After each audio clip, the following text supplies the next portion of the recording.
자, 2016년 1월 31일 일요일 오후 6시 24분 사기열전 방송 시작합니다. 오늘은 어제 이제 제가 권 82의 전단 열전까지 읽었었는데요. 오늘은 권 83 노중련 취향열전 제23을 읽어볼까 싶습니다. 아마 노중련하고 취향은 여러분이 잘 모르실 텐데 둘 다 이제 말을 잘 하던 사람입니다. 한번 읽어볼게요. 뭐 그렇게 유명한 사람들은 아니에요. 자, 노중련은 제 나라 사람이다. 제 나라는 요 나라죠. 이제 방송 꾸준히 보신 분들은 뭐 다 어딘지 아시죠, 그죠? 이제 자, 그는 기발하고도 웅대하며 세속을 초탈한 책략을 잘 구사하였으나 전혀 벼슬할 뜻이 없어 고상한 절개를 지니고 있었다. 그가 일찍이 조나라를 떠돌아다닐 때였다. 뭐 각지를 유랑하고 다녔나 보네. 조나라. 당시는 조나라 효성왕 때로서 마침 진나라 왕은 백기를 시켜 장평 싸움에서 조나라 군사 약 40여만 명을 전멸시켰다. 진나라 군대는 동쪽으로 추격하여 한단을 포위하였다. 요거는 앞에서 굉장히 많이 나온 얘기죠. 조나라 왕은 두려워하고 있었는데 제후국들의 구원병은 감히 진나라 군대를 공격하지 못하였다. 위나라 안휘왕이 보낸 구원군은 진나라를 무서워한 나머지 탕음에서 멈추고는 더 이상 진군하지 못하였다. 한편 위나라 왕은 객장군 신원연을 급파하여 사익길을 통해서 몰래 한단으로 들어가 평원군을 거쳐 조나라 왕에게 이렇게 건의하였다. 이게 잠깐 설명을 하자면, 뭐 이것도 사실 앞에 열전에서 나온 얘기인데요. 이제 장평에서, 여기 장평이죠, 그죠? 장평에서 이제 조군이 진군한테 개박살을 나고 한단까지 포위당해 버렸는데, 위나라에서 이제 한단을 구원하려고 안희왕이 군대를 보냈는데 탕음이라는 곳에서 더 이상 무서워가지고 갈 수가 없었대요. 근데 아마 이거하고 별개로 위나라 왕이 신원연이라는 사람을 다시 또 파견해서, 이거는 그거구나. 신원연이라는 사람은요, 그러니까 요거는 그거네. 군대 지휘관이 아니고 평군을 만나서 이제 어떻게 뭘 상의하러 갔나 보네요. 제가 지금 정리가 안 되고 있었네. 자, 일단 정리했으니까 한번 읽어보겠습니다. 자, 신원연이 이제 조나라 왕한테 얘기합니다. 진나라가 갑자기 조나라를 포위한 까닭은 이런 것입니다. 예컨대 예전에 진나라 왕이 제나라 민왕과 세력을 다투어 제왕이 되었습니다마는 동제서재 이야기는 앞에 있었죠, 그죠? 곧 제왕이라는 칭호를 사용하지 않았습니다. 제나라 민왕은 그 뒤로는 점차 미약해지고 이제는 진나라만이 천하에 으뜸가는 존재가 되어버렸습니다. 따라서 한단을 포위한 것은 반드시 한단을 차지하고 싶은 욕심에서가 아니라 다시 제왕의 칭호를 차지하고 싶기 때문입니다. 그러니 귀국이 만약 사신을 보내 진나라 소양왕을 제왕이라고 높여준다면 진나라는 틀림없이 기뻐하며 군대를 철수할 것입니다. 그러나 평원군은 주저하며 결정을 내리지 못하였다. 노중련은 마침 조나라에 있었는데 그때 진나라가 조나라를 포위하는 상황이 닥치게 되었다.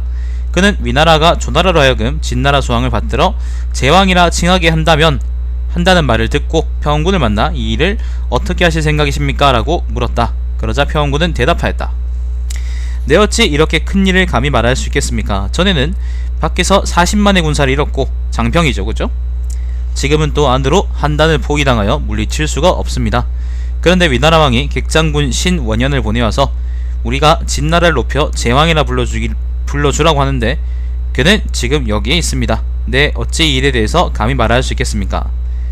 그러자 노중련이 말하였다. 예전에는 그대를 천하의 현명한 공자라고 생각하고 있었습니다마는 지금은 그대가 천하의 현명한 공자가 아니라는 것을 알게 되었습니다. 양객 신원연은 지금 어디에 있습니까? 제가 그대를 위해서 그를 꾸짖어 돌려보내겠습니다. 여기서 이제 양객이라는 거는 위나라 수도가 대량이라서 아마 위나라에서 온 사신이니까 양객이라 그런 것 같아요. 자, 신원연을요. 평군은 그럼 두 분이 만나도록 내가 소개하겠습니다. 라고 하였다. 평군은 신원연을 찾아 말하였다. 이름 되게 어렵네. 동국이라는 거는 여기서 제나라를 의미하지. 왜냐면 제나라가 지금 여기 제나라가 조나라보다 동쪽에 있으니까. 원래 이제 노중련은 제나라 사람이라 그랬죠, 그죠? 동국에 노중련 선생이라는 분이 계시는데 지금 그가 이곳에 와 있습니다. 내가 그분을 소개할 테니 장군께서 한번 사귀어 보십시오 라고 평군이 신원현에게 말했습니다. 그러자 신원현은 노중련 선생은 제나라의 지조 높은 선비라고 들었습니다. 그러나 나는 위나라 왕의 신하로서 내가 해야 할 직분이 있으므로 노중련 선생을 만날 수가 없습니다 라고 대답하였다. 이에 평군은 장군이 이곳에 계시다는 소식을 벌써 말해버렸습니다 라고 했으므로 신원현은 승낙할 수밖에 없었다. 노중련은 신원현을 만났으나 아무런 말도 하지 않았으므로 신원현이 먼저 말하였다. 포위된 이 성에 거하는 사람들을 살펴보니 모두들 평군에게 바라는 것이 있는 사람들이었습니다. 그런데 지금 선생의 모습을 보니 평군에게 요구하는 것이 아무것도 없는 것 같습니다. 그런데 어째서 포위된 이 성에서 이렇듯 오래 머무르며 떠나지 않으십니까? 그러자 노중련이 입을 열었다. 세상에는 포초가 너그럽지 못하여 죽었다고 말하는데 모두들 틀린 생각입니다. 포초라는 거는 그 주나라의 은사인데요, 숨어 사는 사람인데 세상에 불만을 품고 벼슬을 마다하며 뗄나무를 해다가 팔아서 생활을 했다고 합니다. 후에 어떤 사람이 그에게 주나라 왕조에게 불만을 품고 있다면 주나라 땅에서 살지 않아야 옳은 것이라고 하자 이제 포초라는 사람이 곧바로 나무를 끌어안고 죽었다고 하네요. 각주를 읽었습니다. 사람들은 포초의 뜻을 이해하지 못하고는 그가 자신만을 위하였던 사람이라고 생각하고 있습니다마는 진나라는 예의를 버리고 예의는 버리고 전공만을 숭상하는 나라입니다. 전공이라는 것은 전쟁이죠. 전쟁에서 세울 수 있는 공이지. 그러므로 권모술수로 군사들을 부리고 그 백성들을 노예처럼 다루고 있습니다. 그와 같은 진나라 왕이 만약 아무 방해 없이 제왕이 되어 잘못된 정치를 천하에 편다면 나는 차라리 동해에 빠져 죽는 것이 낫지 차마 그의 백성이 될 수 없습니다. 장군은 뺀 까닭은 그렇게 되지 않도록 조나라를 도와주고 싶어서입니다. 그러자 신원현이 선생께서 조나라를 어떻게 도우신다는 겁니까? 라고 물었다. 위나라와 연나라가 조나라를 돕도록 하겠습니다. 제나라와 조나라는 원래부터 조나라를 도왔으니까요. 연나라에 대해서는 그대의 말을 믿지요. 그러나 위나라에 대한 것이라면 내가 바로 위나라 사람입니다. 선생께서는 어떻게 위나라가 조나라를 돕도록 하실 수 있겠습니까? 위나라는 진나라가 재왕을 칭하게 되었을 경우에 해독을 모르고 있을 뿐입니다. 위나라에게 진나라가 재왕을 칭하게 되면 생기는 해로움을 알게 한다면 분명 조나라를 돕게 될 것입니다. 진나라가 제왕을 칭하게 되었을 경우에 해로움이란 어떤 것입니까? 요게 이제 그 노중련하고 신원현이 서로 문답을 주고받은 거죠. 그러자 노중련이 대답하였다. 옛날 제나라 위왕은 언제나 인의를 지켜, 인의라는 거는 뭐 그 어질고 의롭고, 인을 지켜 천하의 제후들을 이끌고 주나라의 조회를 가려했습니다. 그러나 주나라가 너무나 가난하고 쇠약해 제후들은 아무도 조회하러 가지 않았으므로 결국은 제나라만 조회하게 되었습니다. 그로부터 1년 남짓해서 주나라 열왕이 붕화했는데 어쩌다가 제나라만 다른 제후국들보다 늦게 도착하였습니다. 그러자 주나라는 분노하여 제나라에게 천자께서 붕화하시어 새로 등극한 나 천자가 하석을 하고 있는 때에야 이 신하인 동번의 인재가 늦게 도착하다니 목을 베야 마땅할 것이오 라고 말하였습니다. 하석이라는 게 이제 그 상중이다 뭐 그런 의미인가봐요. 그러니까 이제 그 열왕이 죽어서 이제 새로 왕이 올랐으니까 그 아마 그 아들 레미가 왕위에 오르고 상중에 있었겠지. 제나라 위왕은 이 말을 듣자 격분하여 뭐라고 종년의 자식이라고 대꾸했습니다. 이 폐륜 이거 왕들이 욕하는 게 차원이 다르네. 자, 결국 천하의 웃음거리가 되고 말았죠. 주나라 열왕이 살아있을 때에는 주나라의 조회를 드리고서 그가 죽자 그 아들을 욕되게 한 것은 주나라의 지나친 요구를 참을 수 없었기 때문입니다. 천자란 본래 이런 것이니 이상하게 여길 것이 없지요 라고 노중련이 신원현에게 대답해줬네요. 신원현이 선생은 저 하인들을 보지 못하였습니까? 10명의 하인들이 한 사람을 따르는 것은 힘이 약하고 지혜가 부족해서일까요? 아닙니다. 주인을 두려워하기 때문입니다 라고 말하자 노중련이 물었다.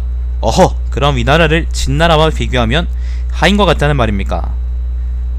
그러자 신원현이 대답했습니다. 그렇습니다. 노중련이 말했습니다.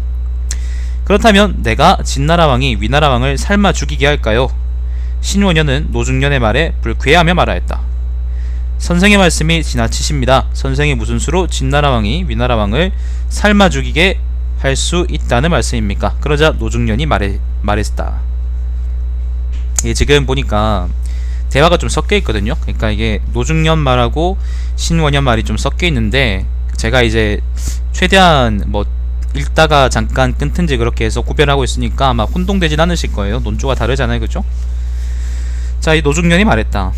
물론 할 수 있습니다. 말씀드리죠. 옛날 구후와 악후, 주문왕은 모두 은나라 주왕의 삼공이었습니다. 삼공이라는 거는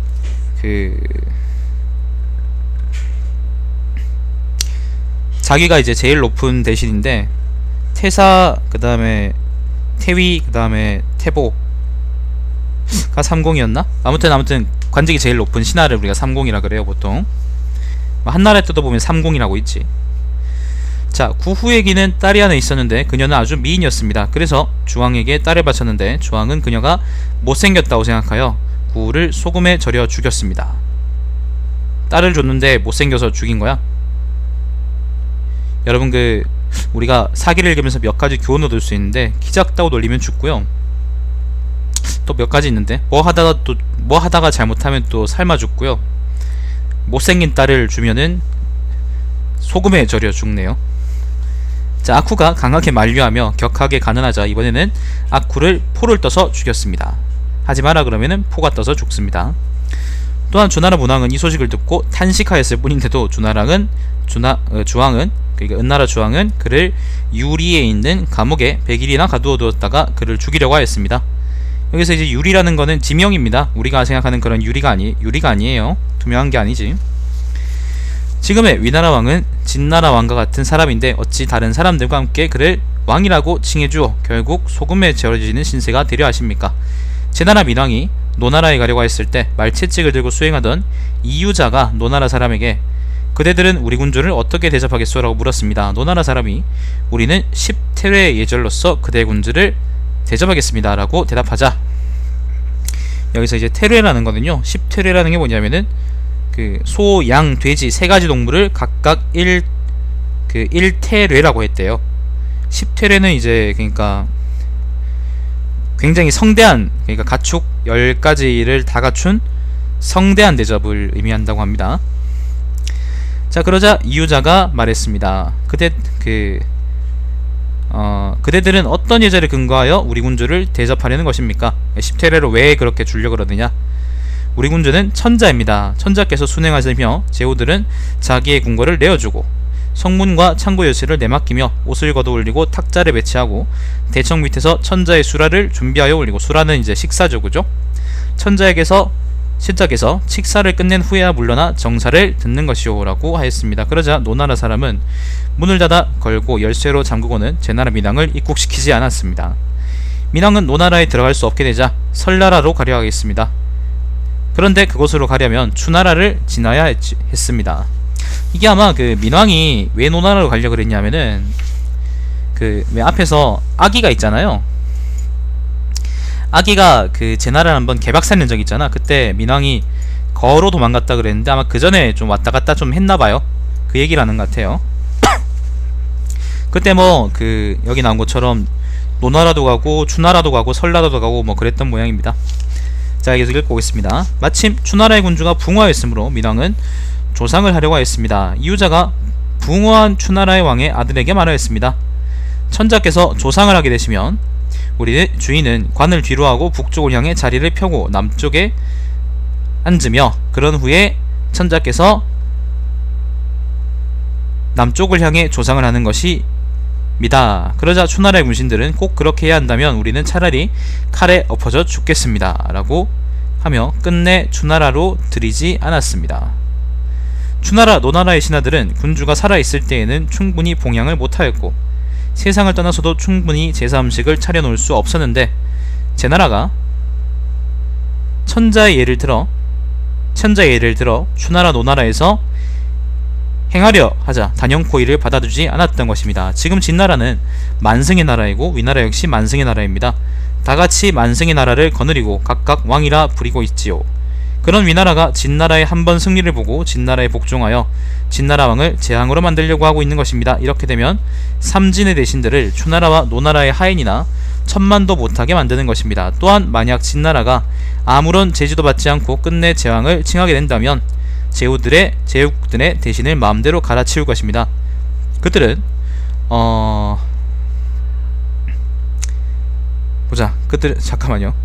그들은 못마땅하게 보는 사람들을 떨쳐버리고 유능하다고 생각하는 사람들을 등용할 것이며 미워하는 자를 버리고 좋아하는 사람들로 바꿀 것입니다. 또한 진나라 왕의 요사스러운 부녀자들을 제후들의 아내로 삼게 할 것이니 그렇게 되면 위나라 왕은 편히 있을 수 있을 것이며 장군 또한 지금 같은 총애와 신임을 받을 수 있겠습니까? 라고 노중련이 신원현에게 말했네요. 뭐라고 말했냐면은 니들 위나라, 그러니까 지금 상황을 전체적으로 한번 정리해보면요,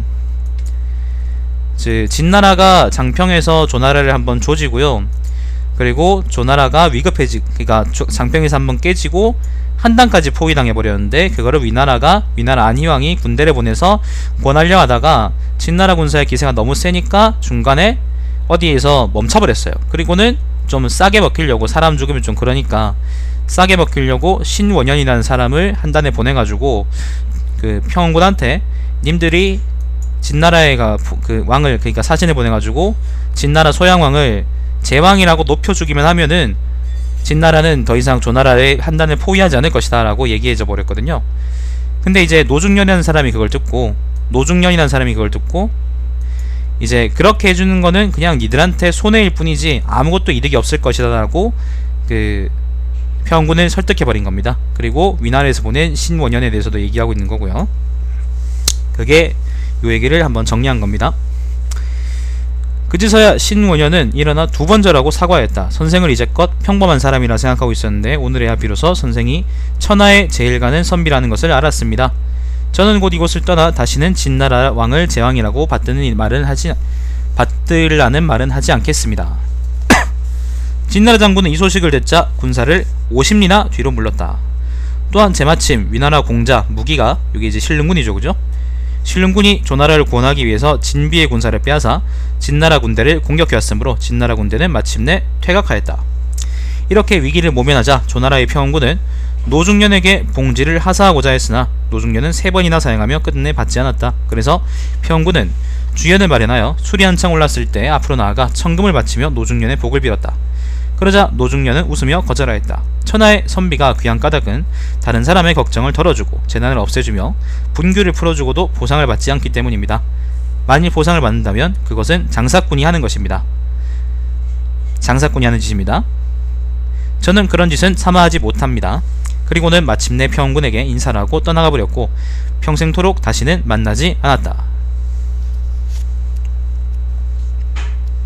야, 협객이네요. 그런 말이 있는데, 그런 말이 있어요. 남한테 베푼 것은 기억하지 말고, 그러니까 남이 자기한테 이제 그 신세를 지게 해준 것은, 그러니까 남이 자기한테 베푼 것은 평생 잊지 말아라, 그런 말이 있어요. 글쎄, 나 같아도 받지 않았을까? 여튼 그 뒤 20여 년이 지나 연나라 장군이 제나라의 요성을 공격하였다. 요성이 뭐야? 지금의 그 요성현 서북쪽에 있다는데 뭐 아마 뭐 이 근처에 어디 있었겠지. 아무튼 요성을 공격하여 함락시켰다. 그런데 요성 사람 중에 그들의 장군을 연나라에 중상모략한 자가 있어서 장군은 처형을 당할까 겁이 난 나머지 귀국하지 않은 채 요성에 그대로 있었다. 한편 제나라는 전단을 보내 요성을 1년 남짓 공격하였는데, 그러니까 요성이라는 게 연나라에 빼앗겼는데 원래 제나라 땅이었다가 다시 또 제나라에서 전단을 보내서 공격을 했단 말이죠. 1년 남짓 공격하였는데 수많은 병사들이 그러니까 죽었음에도 불구하고 요성을 함락시키지는 못하였다. 그 무렵 노중련은 글을 지어 화살 끝에 매달아 성 안에 있는 연나라 장군에게 쏘아보냈다. 지혜로운 자는 시기를 거역해 유리한 기회를 저버리지 않으며, 용맹한 자는 죽음을 겁내어 명예를 훼손하지 않으며, 충신은 자기 한 몸을 우선하고 군조를 뒤로 하지 않는다고 들었습니다. 지금 장군은 참소를 받은 한때의 분노를 못 참아 안 그래도 좋은 신하가 없는 연나라 왕을 버렸으니 이는 충성심이 아닙니다. 또한 요성을 잃고 장군 역시 죽게 된다면 장군의 위엄을 제 나라에 떨칠 수가 없으니 이것은 또한 용기가 아닙니다. 그리고 이대로 나가 공이 허물어지고 명성을 잃게 된다면 후세 사람들은 장군에 대해서 칭송하지 않게 될 것이니 이는 지혜로운 행동이 아닙니다. 당대의 군주는 이런 세 가지를 한 사람을 신하로 쓰지 않을 것이고, 유세하는 선비는 그에 대해서 언급하지 않을 것입니다. 그렇게 총명한 사람은 망설이지 않고, 용감한 사람은 죽음을 두려워하지 않고, 장군은 지금 생사 영역 귀천의 갈림길에 있습니다. 기회는 두 번 다시 오지 않는 것이니 부디 깊이 생각하여 속된 사람들과 같은 생각을 하지 말길 바랍니다. 성을 공격한다는 것은 참 힘든 일이에요. 왜냐하면은 그 성이라는 것 자체가 사람이 수비를 하려고 수비 자체만의 목적을 위해서 만들어 놓은 최후의 보루 같은 거잖아요. 어려울 수밖에 없지. 또한 초나라는 제 나라의 남양을 공격하고, 남양이라는 거는 어디야? 추나라 쪽이라는데? 여기 어디 있었겠죠. 자, 남양을 공격하고 위나라는 평육을 치고 있으나 제 나라로서는 남쪽의 초나라를 공격할 생각이 없습니다. 남양을 잃는 순간 손실은 작고 차라리 제수복 쪽의 땅을 손에 넣는 것이 이익이 크다고 생각하기 때문입니다. 그러므로 이해를 따져 결정을 내려 대처하고 있는 것입니다. 지금 진나라가 병사를 풀어 제 나라를 도우니 위나라는 감히 동쪽을 향해서 제 나라를 공격하지 못할 것이고, 제 나라와 진나라가 손을 잡게 되니 초나라의 형세는 위태롭게 되었습니다. 또한 제 나라는 남양을 버리고 오른쪽 땅인 평육을 단념하고서 전력으로 제수 북쪽의 땅을 평정하는데 이는 득실을 따져 결정한 계책입니다. 제 나라는 분명 요성을 다시 차지할 것이니 장군은 주저 말고 결단을 내리십시오. 지금 초나라 위나라 군사는 차례로 제 나라에서 물러나고 있는 중이고, 연나라 구원병은 오지 않을 것입니다. 제 나라의 모든 병력은 다른 마음을 먹지 않고 전력으로 요성을 탈취할 것이니 이미 1년 남짓이나 포위된 요성을 그대가 사수한다는 것은 절대 성공할 수 없는 일입니다. 또한 연나라는 큰 혼란에 빠져있어 임금과 신하가 똑같이 올바른 계획을 세우지 못하고 위아래가 모두 정신을 잃고 있습니다. 율복은 10만의 군사를 거느리고 원정하여 5번이나 패전하였고, 그 결과 만승의 강도 이군 연나라는 조나라에게 수도를 포위당하였습니다. 땅은 깎여나가고 임금은 욕을 당해서 천하의 웃음거리가 되었죠. 요건 이제 앞에 아기열전에서 나왔던 것, 그 인상의 연파 열전에서 나왔나요? 그 연나라가 그 뭐예요? 율복이라는 사람이 이제 연나라의 재상이었는데, 그 조나라를 치자고 그랬다가 연파한테 그니까 연파한테 한번 크게 당하고 그 연나라 수도까지 포위당했다, 그런 얘기가 있었죠, 그죠? 잠깐만요. 전답이 아니고요, 전단. 잠깐만요.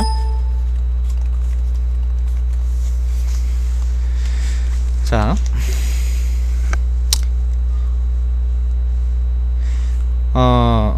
나라는 피폐해지고 제 남마저 잦아서 백성들은 마음 붙일 곳이 없게 되었습니다. 그런데 지금은 장군은 요성에 지친 백성들을 이끌고 제 나라 전체 병력을 저지하고 있으니 그것은 실로 목적이 초나라를 막아낸 것에 비할 만합니다.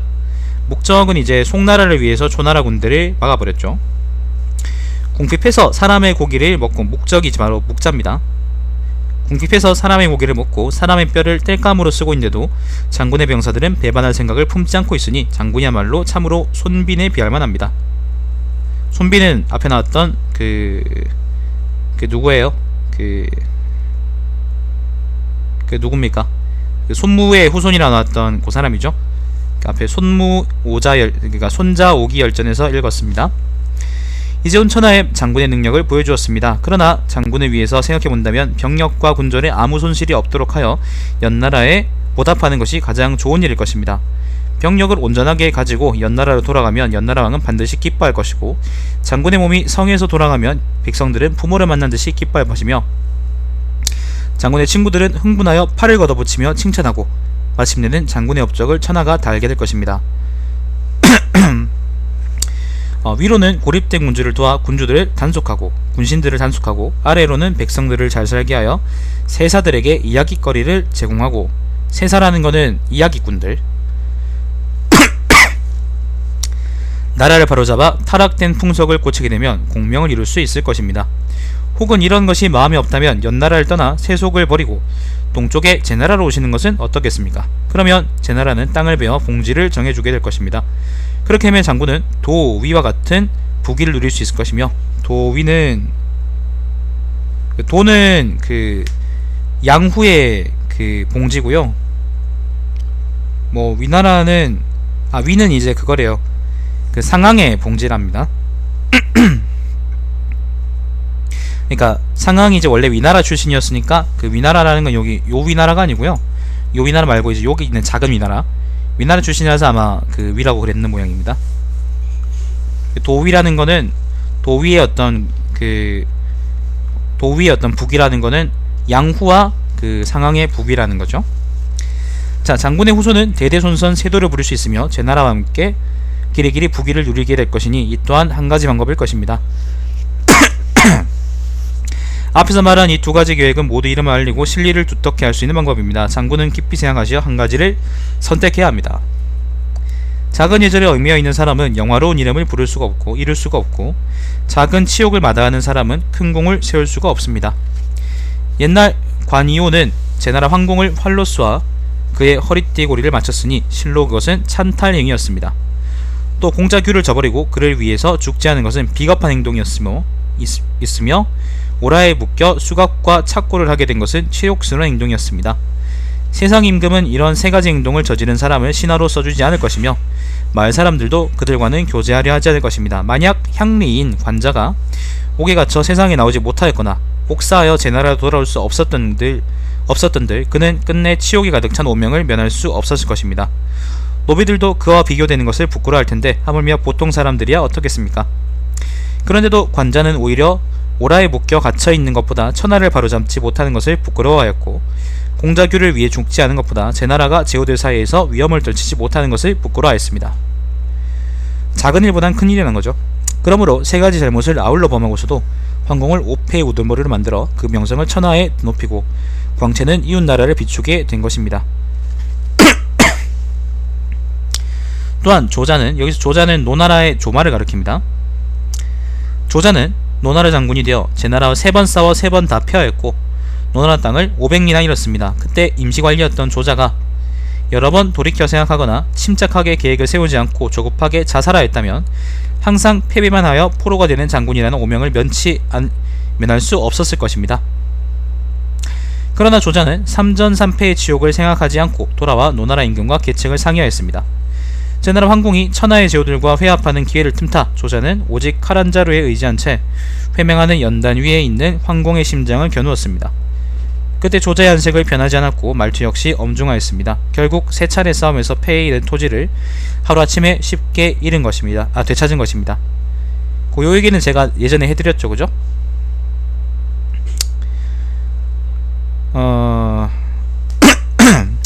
이로써 조자는 천하를 진동시켰고 제후들을 경악시켜 노나라의 위험을 멀리 오나라와 월나라에까지 미치게 한 것입니다. 이 두 사람은 작은 청령과 작은 절개를 이루지 못해서가 아니라 자신의 몸을 죽이고 지왕과 자손을 끊으며 공명을 세우지 못하는 것은 지혜로운 일이 아니라고 생각하였던 것입니다. 그러므로 마침내 울분의 원한을 버려 평생 공명을 세웠으며 원망에 사로잡힌 작은 절개를 버리고 대대로 전해질 공을 세웠던 것입니다. 그렇기에 그들의 업적은 누구의 것이 더욱 오래 전해지나 사망과 다툴 수가 있고 그 이름은 천지와 함께 영원히 남게 된 것입니다. 장군께서는 이 중 하나를 택하여 실행하십시오 라고 노중련이 연나라 장군에게 말했습니다. 이게 무슨 말이냐면은, 말이 길어서 이제 정리해드리는데, 연나라하고 보면 제나라 사이에 요라는 성이 있나봐요. 요라는 성이 있는데 원래 제나라 땅이었는데 연나라가 공격해서 빼앗았어. 근데 그 연나라 군대를 이끌던 장군이 연나라 왕하고 사이가 틀어져가지고 연나라 본국으로 돌아가지 못하고 요성에 그냥 눌러앉아버렸네요. 근데 제나라에서 다시 요성을 탈환하려고, 원래 자기 땅이었으니까 탈환하려고 요성으로 군대를 보낸 거예요. 전단을 보냈지. 근데 1년 동안이나 버텼어요. 1년 정이나 버텼는데, 근데 노중년이 이걸 지나가다 보니까 그 아무리 버텨도 어쨌거나 얘는 개죽음밖에 당하지 못할 것이지 막 큰 이름을 날리거나 그러지 못할 거라는 거지. 그러니까 서로 싸워봤자 무익한 죽음이라는 거예요. 그래서 노중년이 그 요성에다 편지를 써가지고 그 요성을 내주고 그냥 항복하시라고, 항복하고 그냥 연나라 돌아가는 게 제일 좋은 선택이라고 조언해준 겁니다. 연나라 장군은 노중년의 편지를 읽고 사흘 동안이나 울며 이것저것 궁리하였지만 주저하며 결정을 내리지 못하였다. 그가 연나라로 돌아가고자 해도 연나라 왕과 사이가 벌어져 있으므로 살해될까 두려웠고, 또한 제나라에 항복하자니 제나라 사람들을 너무 많이 죽였고 사로잡았으므로 항복하면 욕을 당할까 두려웠다. 그래서 그는 탄식하며 다른 사람에게 죽느니 차라리 내 스스로 죽으리라고 하고는 자살하고 말았다. 이로써 요성은 혼란에 빠져 전단을 마침내 요성을 함락시키고 돌아와 제나라 왕에게 노중년의 공을 아뢰고 그에게 벼슬을 주기를 청하였다. 그러나 노중년은 몸을 피해 달아나 어느 바닷가에 숨어 살며 이렇게 얘기하였다. 나는 부귀하면서 남에게 눌려 사느니 차라리 빈천한 대로 세상을 가볍게 내 마음대로 살겠다. 장자 같은 사람이네. 자, 이제 노중년의 이야기는 끝났고요. 이제 이번에는 추양의 이야기입니다. 또 오지게 기네. 추양은 제나라 사람이다. 추양도 제나라 사람이네. 각주를 보면은 서한의 이제 문학가고요. 한나라 때네요. 전국시대가 아니고. 처음에 이제 오왕 유비를 모셨는데 그 유비 삼국지에 나온 유비가 아니고요. 그 한나라 때도 이제 유비라는 사람이, 전한 때도 그 유비라는 사람이 있었어요. 그에게 이제 상오왕서라는 글을 올려 한나라의 반란을 일으키지 말라고 견하였고, 아무튼 그런 사람이랍니다. 추양은 제나라 사람이다. 그는 양해에서 편역하여 오나라 사람 장기부자와 회음 사람 목생의 무리들과 함께 사귀었다. 그는 글을 올려 양승, 공손괴 등과 함께 양나라 효왕의 문객이 되었다. 그런데 양승이 추양을 시기하여 양효왕에게 그를 중상하였더니 효왕은 크게 노하여 추양을 법관에게 넘겨 그를 죽이라고 하였다. 추양은 남의 나라에서 유력하다가 참언을 받아 체포되면 죽어서도 그 죄명을 짊어질까 두려워 옥중에서 다음과 같은 글을 올렸다. 아마 그런 것 같습니다. 전국시대 이후의 이야기인 것 같아요. 신은 충성된 사람은 임금에게 정당한 대우를 받지 않는 일이 없고 진실한 사람은 남에게 의심을 받지 않는다고 들었습니다. 신은 언제나 그런 줄 알고 있었습니다마는 그것은 단지 헛된 말일 뿐이었습니다. 옛날 형가가 연나라 왕자 단의 이름을 사모하여 단을 위하여 진나라 왕을 죽이러 가고 있을 때, 이거는 이제 유명한 이야기죠. 하늘이 감응하여 흰 무지개가 해를 꿰뚫는 현상이 나타났습니다. 그런데도 연단이라는 건 이제 그 연나라의 태자단을 의미합니다. 형가를 의심하였습니다. 또한 위선생은 진나라를 위하여 장평전투에 대한 일을 계획하였는데 그의 충성심에 태백이 묘성을 범하는 상서로운 징조가 나타났지만 진나라 소양왕은 그를 의심하였습니다.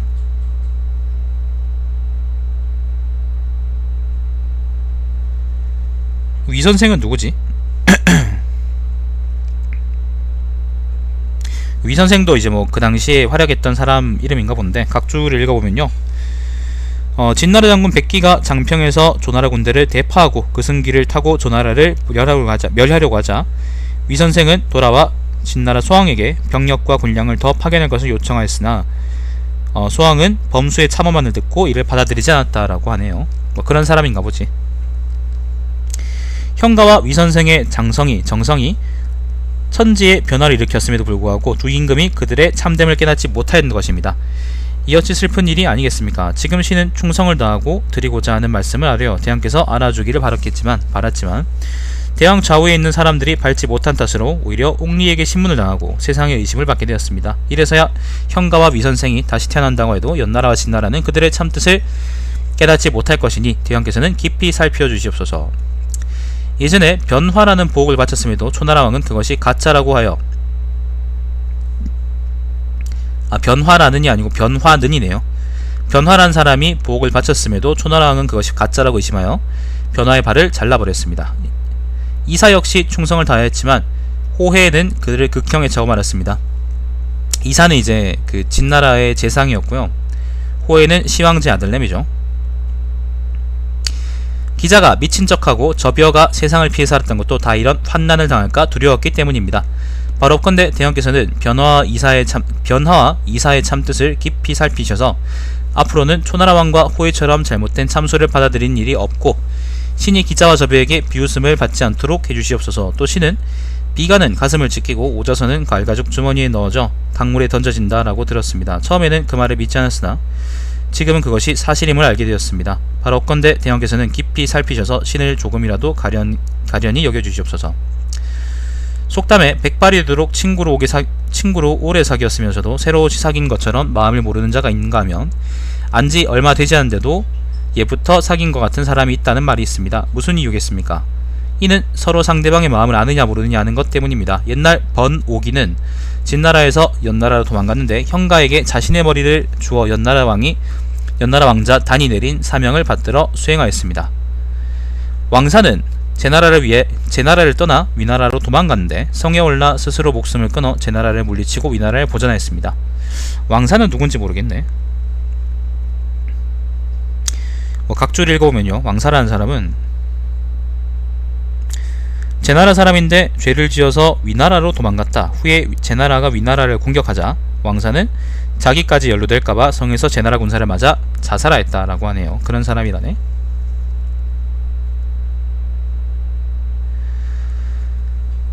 그들이 제나라와 진나라를 떠나 연나라와 위나라의 군주를 위해 목숨을 바친 것은 군주들의 행위가 자신들의 뜻에 맞았고 또한 자신들의 의로움을 사모하는 군주들의 마음에 자극받았기 때문이었습니다. 또한 소진은 세상에서 신임을 받지 못하였지만 오직 연나라에서만은 미생과 같이 신의를 지켰습니다. 소진이 이제 죽은 이후에도 연나라를 위해서 뭔가를 많이 했었거든요. 다른 나라엔 다 사기쳤으면서. 미생이라는 거는 뭐냐면은 남자인데요. 어떤 남자냐면은 예를 들면은 미생이 이제 여자하고 약속을 했어. 만나기로 다리 밑에서 몇 시에 보자 이렇게 약속을 했는데 여자가 안 오는 거야. 근데 마침 또 비가 많이 오네요. 근데 비가 오니까 이제 물이 찰 거 아니에요. 그래가지고 다리 밑에 이제 물이 막 불어나가지고 막 휩쓸려갈 지경이 이르렀는데도 미생은 여자를 기다린다고 결국 다리 밑을 떠나지 않았더라는 거예요. 결국 휩쓸려 죽었다 그러는데, 보통 이제 좀 짓궂게 신의가 있다라는 의미로서 이게 쓰이거든요. 잠시만요 여러분. 여보세요? 네. 네네네. 네네네. 네.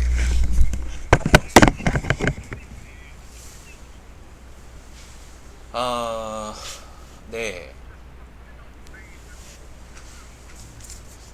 길가에는 네네네.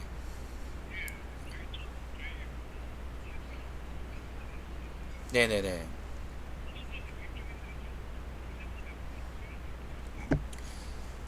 네, 그럼 알겠습니다. 네, 알겠습니다. 그러면 다음부터는 그렇게 안 되도록 할게요.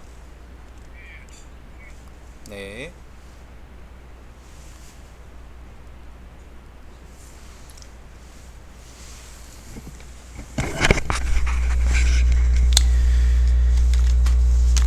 시발 주차하는 것 때문에 참 족같네.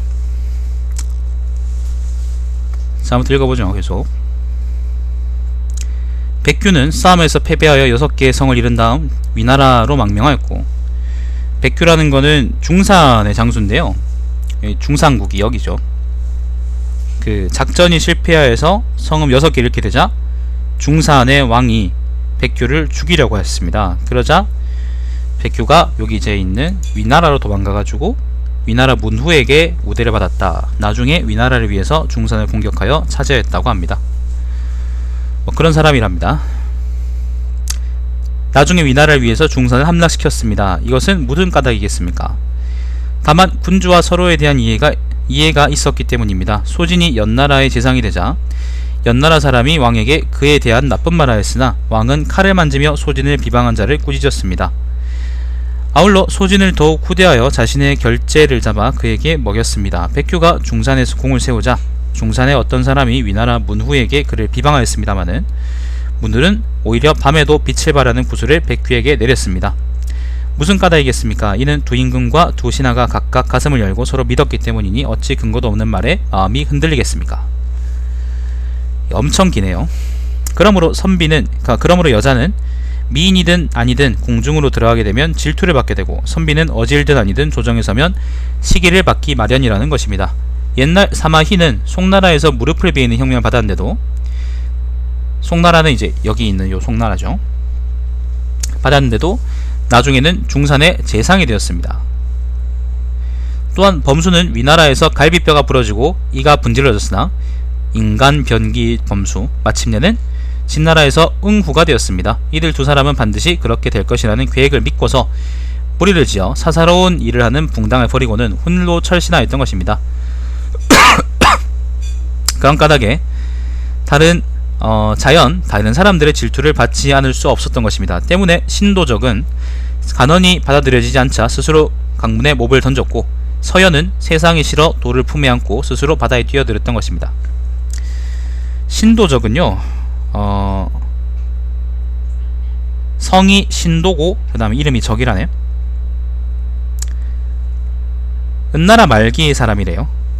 아무튼 뭐 있겠지. 서연이라는 사람은 주나라 말기 사람이고 뭐 그렇답니다. 그냥 이들은 자신들이 세상이 받아들여지지 않더라도 도의상 조정에서 당파를 짜서 군주의 마음을 흔들어 놓는 구차한 일은 하려 하지 않았습니다. 또한 백리에는 길에서 걸식을 하고 있었으나 진나라 목공은 그에게 기꺼이 정사를 맡겼고, 영척은 수레 아래에서 소를 먹이고 있었으나 제나라 황공은 그에게 나라를 맡겼던 것입니다. 이들 두 사람이 조정의 관리들에게 추천을 받거나 좌우의 칭송을 빌려서 진나라 목공과 제 황공에게 등용된 것입니까? 마음이 서로 함께 느끼고 행동이 일치하면 악교나 오칠한 것보다 더 친밀하여 사이좋은 형제처럼 되어 그들의 사이를 갈라놓을 수 없게 됩니다. 그러니 어찌 무사람들의 말에 현혹될 리가 있겠습니까?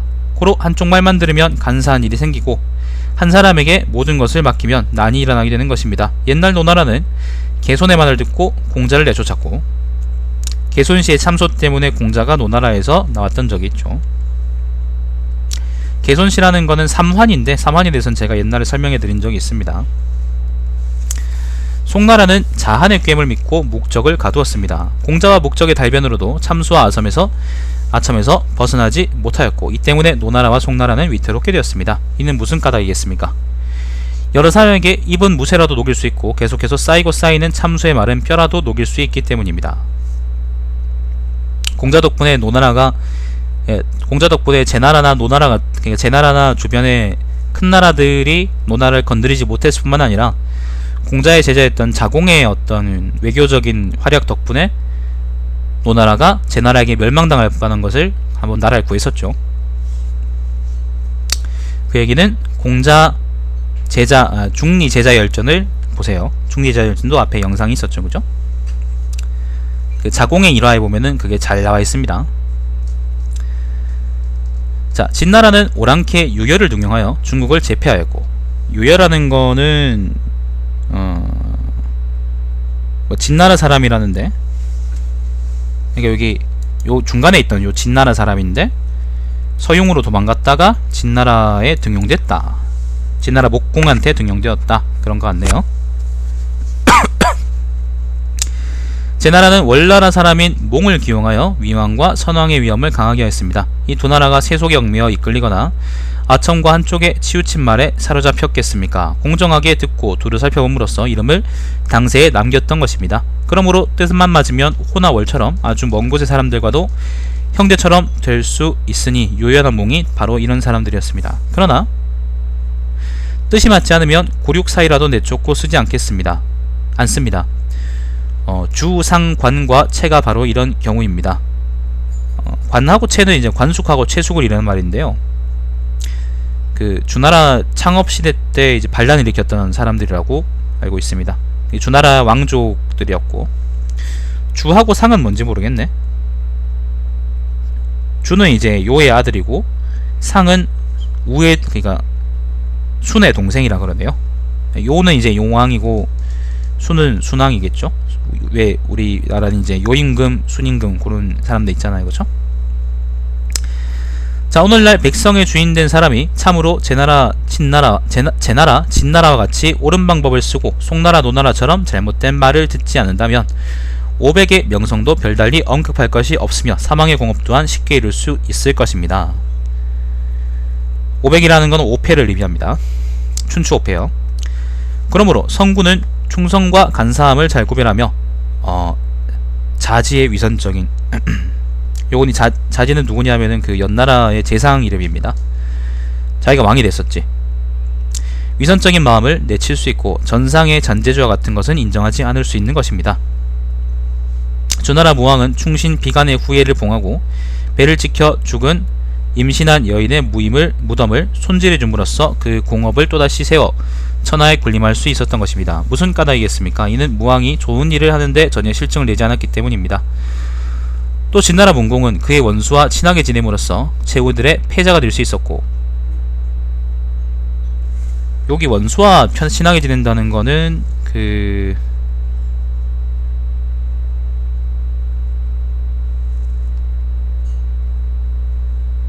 발혁인가? 아무튼 그런 일이 있었답니다. 자, 계속 읽어보죠. 제나라 황공은 자신의 원수를 등용하여, 자신의 원수라는 것은 뭐 관중이죠. 관중이 황공을 죽일 뻔했으니까 천하를 바로잡았던 것입니다. 어떻게 그럴 수 있었겠습니까? 그것은 진나라 문공과 제나라 황공이 자애로움과 인자함, 친절함으로써 진정으로 사람의 마음을 감화시켰기 때문이니 이는 빈말로써 얻을 수 있는 일이 아닙니다. 진나라는 상항의 방법을 써서 동쪽으로 한과 위나라를 약하게 만들고 병력이 천하에서 제일 강하게 되었습니다. 그러나 마침내는 상황을 거열령에 처했습니다. 거열령이라는 거는 그 뭐죠? 예, 오마분시죠. 오마분시. 제가 설명해 드렸죠.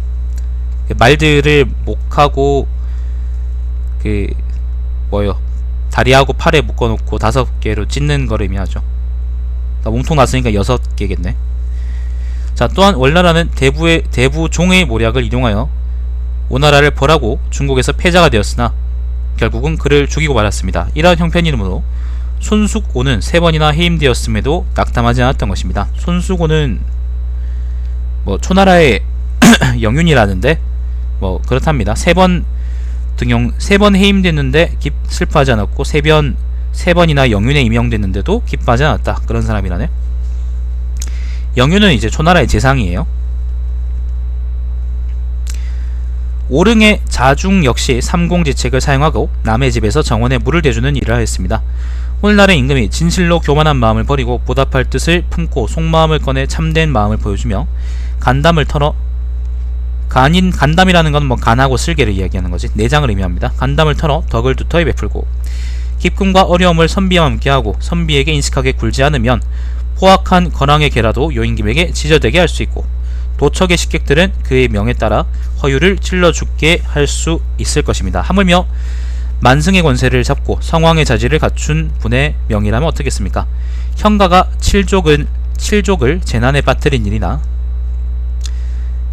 칠족이라는 거는 칠족이라는 건 자기 집안 사람들 네, 3족, 9족 이러잖아요. 그죠? 요리가 처자식을 불타 죽게 만든 것은 말할 필요도 없는 것입니다.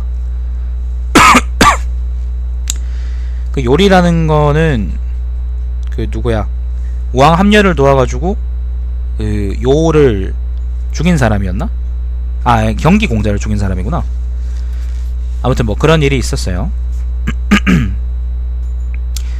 그 요리 얘기를 잠깐 하자면은 그 보자, 춘추 시대 지도가 필요한데.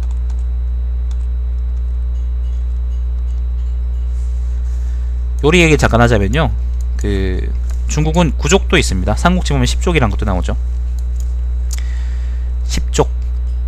그 오나라에 이제 오나라가 아직 패자가 되기 전에 그 요라는 사람이 왕위에 올라 있을 때 요가 이제 초나라를 공격한 적이 몇 번 있어요. 그때 공자들을, 그러니까 요가 자기 동생들을 군대를 줘가지고 초나라를 치러 보냈다가 초나라 군한테 포위당해가지고 그 병력이 그냥 그대로 초나라에 투항해버린 사건이 있었었는데, 오에서 쿠데타가 일어나가지고 요 왕이 죽고 이제 광이 공자 광이 오 왕이 돼가지고 그 사람을 함녀라 불렀는데, 함녀가 왕위에 오르자 초나라에서 그때 투항했던 공자들 중에, 오나라의 공자들 중에 경기라는 사람을 오나라로 공격을 보냈어요. 그때 그 오나라에서 경기를 암살하기 위해서, 암살하고 이제 그 경기 휘하에 있는 옛날 오군을 그대로 잡아오기 위해서 그 요리라는 사람이 오나라에서 꼭 무슨 대역죄 지은 것처럼 해가지고 처자식을 다 죽여버리고 요리의 한 팔을 자르고 경기한테 보내버려요. 그래서 경기가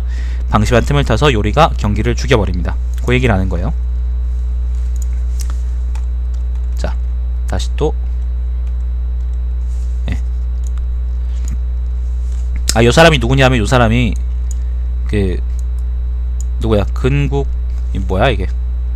자사구나. 난 미양인 줄 알고 눌렀더니. 자, 아무튼 그렇다고 합니다. 신은 길을 걸어가는 사람에게 명월주와 야광벽을 던지면 칼을 잡고 노려보지 않을 사람이 없다. 이는 아무 이유 없이 보물이 눈앞에 나타나기 때문이다.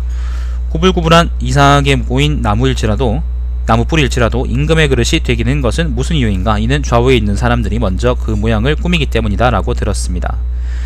그러므로 아무 이유 없이 눈앞에 들어오게 되면 아무리 수후주라는 것은 뭐 보물이겠지, 야광벽이라고 해도 원한만 맺게 될 뿐 고맙게는 생각되지 않을 것입니다. 그러나 누군가 미리 이야기해두게 되면 마른 나무와 썩은 동거일지라도 공을 세워 잊혀지지 않게 될 수 있는 것입니다. 오늘날 지위도 벼슬도 없이 궁궁한 선비들은 빈천한 처지에 있습니다. 때문에 설령 요임금과 순임금의 치수를 이해하고 다스리는 방법을 이해하고 이윤과 관중과 같은 말재주를 지니고 용봉과 비관과 같은 충성심을 지니고 당대 군주에게 충성을 다하고 싶어해도 나무 뿌리를 다듬어 임금에게 바치듯이 청거해주는 사람이 없습니다. 또한 마음과 생각을 다해서 충성과 진실을 열어 임금의 정사를 보조하고 싶어도 군주는 구슬을 던진 사람을 대하듯이 칼을 잡고 노려보는 경향이 있습니다. 이리하여 벼슬 없는 선비를 마른 나무와 썩은 등걸에 쓰임만도 못하다고 만드는 것입니다. 어진 임금이 세상을 통제하고 풍성을 바로잡는 데에는 도공이 도균에 의해서 그릇을 만들듯이 독자적인 자신의 교화 방법이 있습니다. 그러므로 천박하고 혼란한 말에 이끌리거나 무사람들의 근거 없는 말에 마음을 빼앗기는 일이 없는 것입니다. 진나라 시황제는 중서자 몽가의 말만 듣고 형가의 가만인사를 믿었다가 몰래 감추어준 비수에 찔릴 뻔하였습니다. 이와 달리 초나라 문왕은 경수와 위숫가에서 사냥을 하다가 여상은 수레에 싣고 돌아와 그의 도움으로 천하의 왕이 되었습니다. 시황제는 좌후의 말을 듣다가 살해당할 뻔하였고, 조나라 문왕은 까마귀가 한데 모여 앉듯이 우연히 여상을 만나서 왕이 되었던 것입니다. 이는 무슨 연유이겠습니까? 조나라 문왕은 속박하는 말 따위를 초월하고 어느 하나에 국한되지 않은 의견에 마음을 쏟아 밝고 넓은 길을 독자적으로 관찰하였기 때문입니다. 그런데 오늘날 세상의 군주는 아첨하는 말에 빠지고 예첩들의 제약에 견제받아 뛰어난 선비들을 우대하지 않고서 소와 천리마에게 똑같은 사료를 먹이고 있습니다. 이것이 바로 포초가 세상에 분기하며 부귀의 즐거움에 마음을 두지 않은 까닭인 것입니다. 진짜 기네요. 신이 듣자니 의관을 바르게 하고 조정에 들어온 사람은 이익을 위해서 의로움을 더럽히지 않으며 명성을 소중하게 관리하는 사람은 욕심 때문에 행실을 해치지 않는다라고 합니다. 그러므로 증자는 승모라는 이름이 붙은 고을에 들어가지 않았으며, 승모라는 거는 자기 어머니를 이긴다 라는 이름이죠. 그러니까 뭐 승모라는 도시가 있었나 보지. 애초에 그런데 안 들어가겠다 그런 얘기입니다.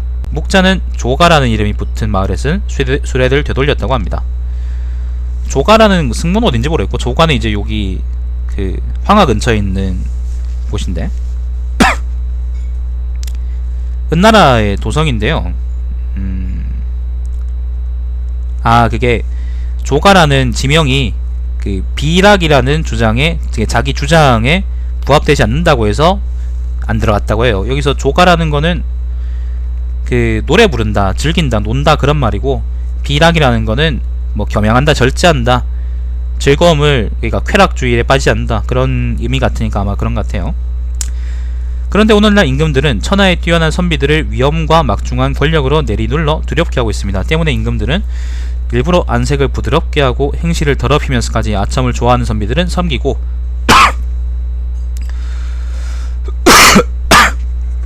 좌우에게도 친하고 가깝게 하기를 바라고 있습니다. 이렇게 된다면 뜻있는 선비들은 바위굴 속에서 늙어 죽을 수밖에 없으니 어찌 자신의 충성심과 신의를 다해서 대항을 따르려고 하겠습니까? 이 글이 결국 양날의 효왕에게 올라가자 효왕은 사람을 보내 취향을 풀어준 후 마침내 그를 상객으로 삼았다.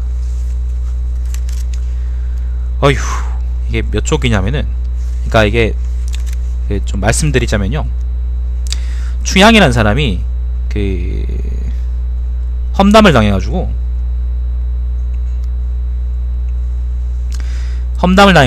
이제 양나라의 왕에게 참소를 받았는데, 그러니까 일종의 이제 고소당한 거지. 근데 그걸 이제 그러니까 난 억울하다라고 이제 얘기를 한 게 하나, 둘, 셋, 넷, 다섯, 여섯, 일곱, 여덟, 아홉, 8쪽쯤 되네요. 자, 그래서 뭐 참소가 풀리고 상객으로 삼았다라고 했습니다. 태상홍은 말하였다. 노중년이 지향하는 뜻이, 여기서 양나라 효왕이라는 거는 그 여기 있는 위나라를 얘기하는 게 아니고요. 그거예요. 그 뭐야, 서한시대 때의 제후국인 양나라를 의미하는 거예요. 옛날 선비들이 이렇게 한끗발 날렸어요. 우리는 이렇게 말 못할걸. 자, 태상홍은 말하였다. 노중년이 지향하는 뜻이 대의에 부합하는 것은 아니다. 그러나 벼슬도 지위도 없는 그가 호탕하게 자신의 뜻을 마음대로 하며 제후들에게 굽히는 일 없이 당대 자신의 언변을 드날리며 고관들의 권력을 꺾은 일은 칭찬할 만하다. 노중년의 한 얘기가 이제 뭐 항상 뭐 큰 의미에 잘 맞아떨어져 가는 건 아니라고 얘기하는 겁니다. 실제로도 그랬고, 추양은 말은 공손하게 하지 못하였지만 비슷한 사물을 폭넓게 끌어다가 자신의 뜻을 비유 설명하는 감동적인 면이 있었으며 그래서 A4 8쪽을 썼다. 또한 그것은 불굴의 정신이라고 말할 수 있겠다. 때문에 나는 그를 열전에 싣는 것이다 라고 했습니다.